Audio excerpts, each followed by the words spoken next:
and welcome to the Cherry on Top YouTube channel. I'm Jessica, and today's video is for our Technique Tuesday video series, and this month we are focusing on stitching. So I will be showing how I add stitching onto a layout. I don't like to do a lot of really fussy stitching, so this is just large stitching that I think anybody could use to incorporate to their layout.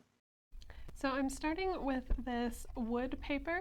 It came in the wood cardstock kit from Simple Stories, and I really like the texture that the wood grain gives, and I think it'll be perfect for my photos. And now I'm grabbing some papers that I thought would be good with coordinating colors with my photos, and I cut them into strips. I am going for a more distressed look for this layout, so I am distressing all of these edges of these strips, and I will be distressing them even more as I continue through this layout. I'm using the Sizzix distressing tool, but you could also use sandpaper or nail file or even scissors.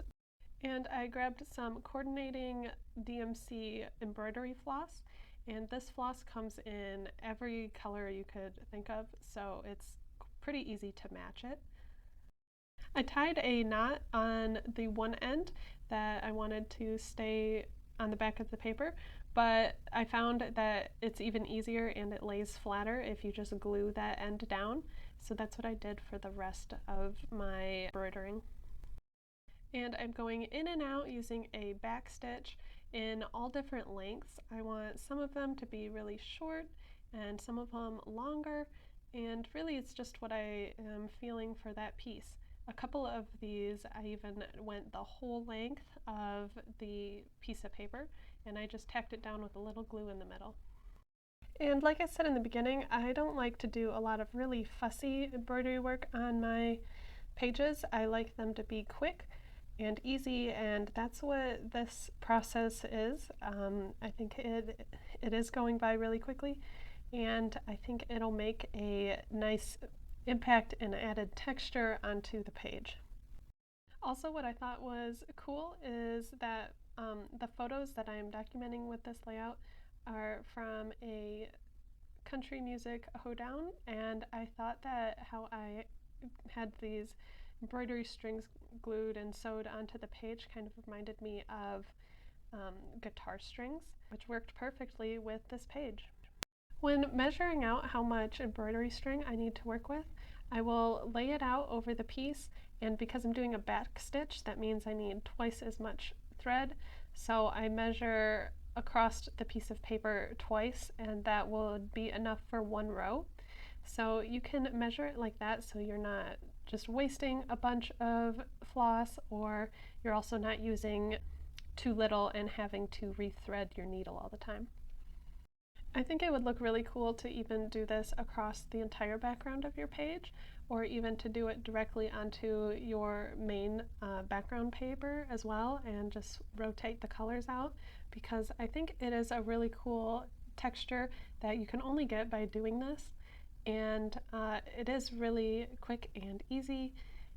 I would like to do this more often in layouts. I usually just don't even think of adding stitching, and that's why I think that this month's Technique Tuesday topic is really cool, because it forces you to get out your embroidery stuff or your sewing and actually use it.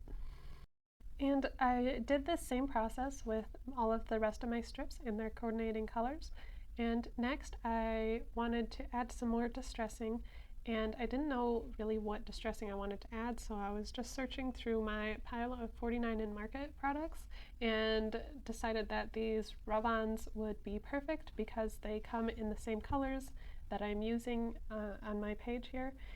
These rub-ons are really easy to use. You can cut them out, but I didn't mind if I went over a little bit and grabbed a little bit of an extra square, so I just pulled it off the white backing and used the palette knife that they included to rub them onto my strips.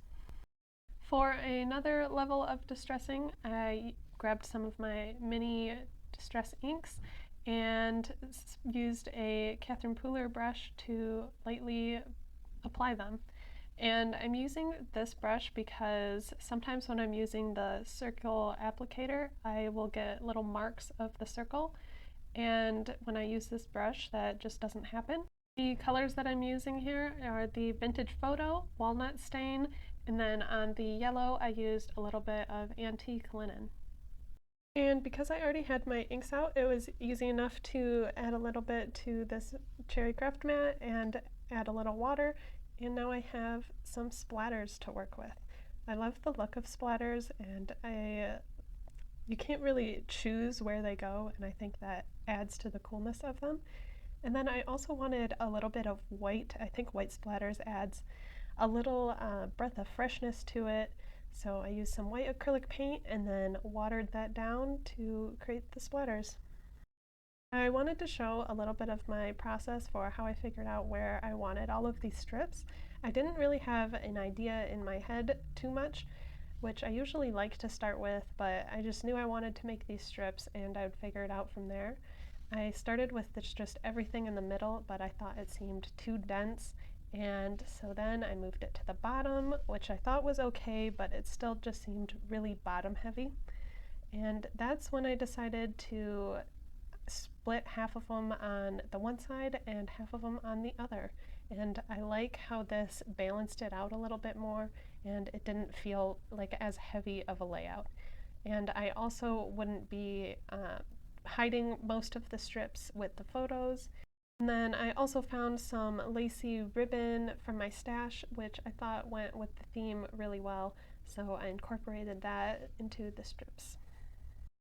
As I'm gluing these on, I really wanted to curl up the edges, so I would curl them up on both sides and then stick them down.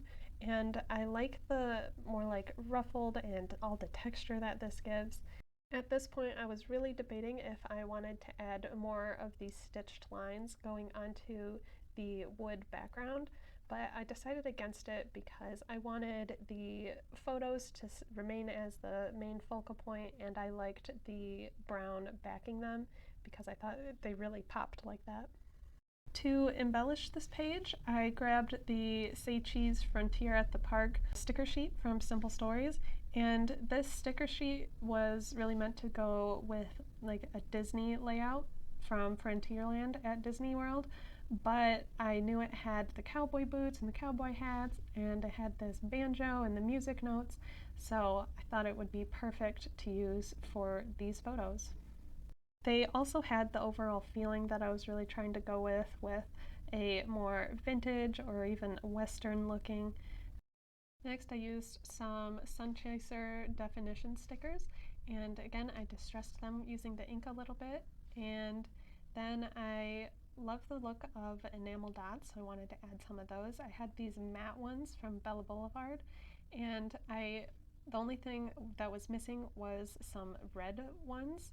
So what I did was I took a alcohol marker, and you can actually color the enamel dots. It has to be an alcohol marker because otherwise it'll just wipe off, but this is a great tip to create any color enamel dot that you want. So because I wanted the red enamel dots, I stuck with coloring over the orange and the white ones. So you just want to color over where the enamel dot is lighter than the color that you are trying to make it. Next, looking into my stash, I had this laser cut piece from 49 and Market that had like the lacy look that I have on the rest of the page, so I included that. I love always being able to reference back to my stash and add elements from different collections. I found this frame in my stash that actually fit the photo perfectly, so I figured that was a sign that I had to use it, but because it was white and I didn't want it to be white for this more distressed layout, I started inking it up and adding some splatters, and then it fit on perfectly. I really enjoy this final stage in creating a layout where I'm adding stickers and enamel dots and all of the finishing pieces because I think that's what really brings it to life.